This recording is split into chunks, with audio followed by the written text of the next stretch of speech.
Here's something that should keep Pentagon planners awake at night. The most advanced artificial intelligence chip on Earth, the Nvidia accelerator that powers everything from ChatGPT to military simulations, sits on top of a green circuit board, and roughly half of those boards are made in China. We spent years arguing over who designs the chip and who etches the silicon. Almost nobody looked underneath. A new report published just yesterday reveals that the printed circuit boards beneath America's AI hardware overwhelmingly come from Chinese factories, and that has set off alarm bells across Washington. Think of an AI chip like a Formula One engine. Everyone obsesses over the engine. But that engine is bolted to a chassis, and the chassis decides where every wire runs, where the power flows, and what else can be hidden in the frame. The circuit board is that chassis. It is the nervous system that connects the brain to everything else. And if the company building that nervous system answers to a rival government, you have a problem that no software update can patch. The chip might be designed in California and built in Taiwan, but the board it rides on tells a very different story. This is not a story about slow downloads or annoying bugs. This is about whether the hardware running national defense, hospitals, and power grids has a physical layer that nobody fully controls. So how did the world's most powerful technology end up sitting on a foreign foundation? But here's what most coverage gets wrong about how these machines are actually built. To understand why people are panicking, you need to know what a printed circuit board actually does, because most of us have never thought about it.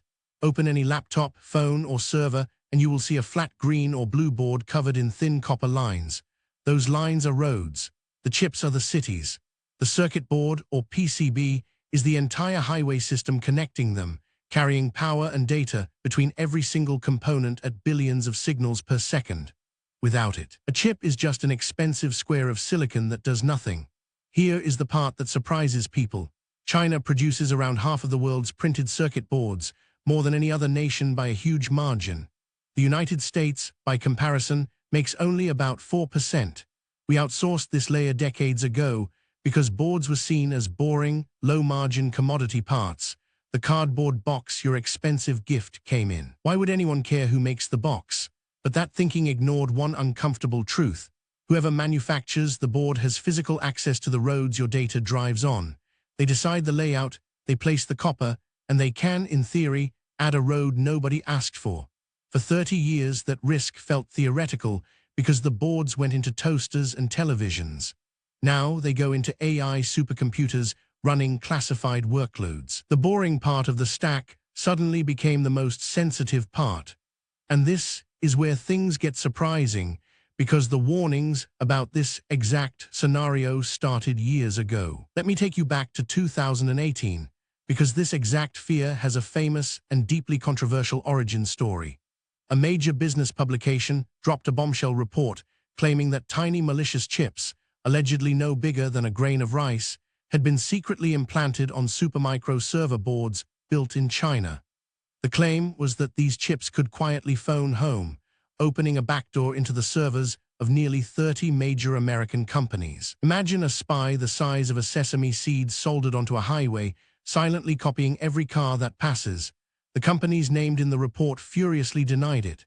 No physical evidence was ever publicly produced, and the story remains hotly disputed to this day. But here's the kicker.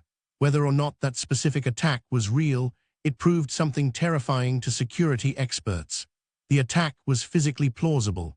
A circuit board has hundreds of components, and adding one extra part, the size of a pinhead, is genuinely hard to spot, even under inspection. Software can scan for malicious code in seconds. Hardware tampering is a nightmare because you would have to X-ray and physically dissect every board to be sure, and you would need to know exactly what the legitimate board should look like down to the milligram. That 2018 scare is why this new report lands so hard. The vulnerability it described never got fixed. Because you cannot patch geography, the boards still come from the same place. So what does the actual threat look like in practice today? This is where it gets complicated. So let's get concrete. What could a compromised circuit board actually do? Security researchers point to 3 realistic scenarios, and none of them require Hollywood spy gadgets. First, the hidden component. A factory could add a microscopic chip that intercepts data or signals an outside server when the device powers on, like a postal worker who quietly photocopies one in every 1,000 letters. Second, the altered trace. Remember those copper roads. Reroute one slightly, and you can leak information or create a weak point that fails on command, the equivalent of building a bridge designed to collapse only when a specific truck crosses it. Third, the counterfeit part. Swap a genuine power component for a cheap clone that burns out early, and you can disable critical hardware right when it matters most. Here is the number that makes this scary. A single modern AI server board can hold over 10,000 individual connection points and hundreds of components. Auditing one board by hand can take days. Now multiply that by the tens of thousands of servers filling a single AI data center. Checking every board is effectively impossible at scale. And remember, software security is useless here because the operating system trusts the hardware underneath it completely. Your antivirus assumes the road is safe and only inspects the cars. That blind trust is exactly the gap experts are worried about. The threat is not that every board is compromised. The threat is that you can never be fully certain none of them are. Now here's where the real story starts, because the people who buy these machines have to make an impossible choice. Now compare the two sides of this standoff, because the imbalance is staggering. On one side, China controls roughly 50% of global printed circuit board manufacturing, backed by decades of investment, massive scale, and prices Western factories simply cannot match. On the other side, the United States makes about 4% and has watched its domestic board industry wither since the 1990s. That is not a gap. That is a canyon. Building a single advanced PCB factory can cost hundreds of millions of dollars and take years to bring online, and the specialized workforce barely exists in America anymore. So why not just buy boards from Taiwan, Japan, or Vietnam instead? Here's the catch. Those countries make boards too, but they often source their own raw materials, laminates, and subcomponents from China, so the supply chain still runs through Beijing 1 or 2 layers down. It is like trying to avoid a single river while every stream on the map feeds into it. Compare that to the chip itself, where America has real leverage. The United States designs the world's best AI silicon and controls key manufacturing tools, which is why export controls on chips actually bite. But boards are the mirror image. America has almost no leverage on the layer underneath.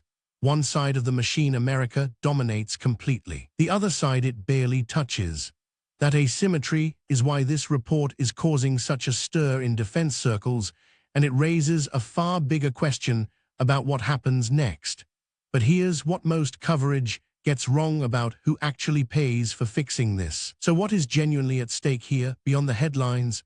Think about where these AI machines actually live. They run inside data centers powering national defense modeling, financial trading systems, electrical grids, and hospital networks. These are not gaming PCs. They are the digital backbone of a modern country.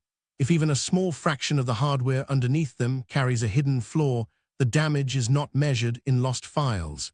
It is measured in trust. And trust is the one thing you cannot reinstall. Here is the uncomfortable analogy. Imagine discovering that half the locks on every government building were manufactured by a company controlled by a rival nation. Even if 99% of those locks are perfectly fine, you can never again be fully sure your door is secure. That single percent of doubt poisons the whole system, and the cost of fixing it is brutal. Rebuilding a trusted domestic board industry could take a decade and tens of billions of dollars, and in the meantime AI hardware keeps shipping on the boards we already depend on. There is also a quieter danger nobody likes to mention. Overreacting could choke the very supply chain that keeps American AI ahead, because if you ban the cheap boards overnight, you cannot build the machines at all. So leaders are walking a razor's edge between security and survival. Move too slowly and you stay exposed. Move too fast and you cripple your own industry. That tension is exactly why this is so hard to solve. But there are concrete steps already being put on the table, and you should know what they are. So what is actually being proposed to close this gap, and what can you take away from it? Let's walk through the realistic playbook step by step. The first move is verification.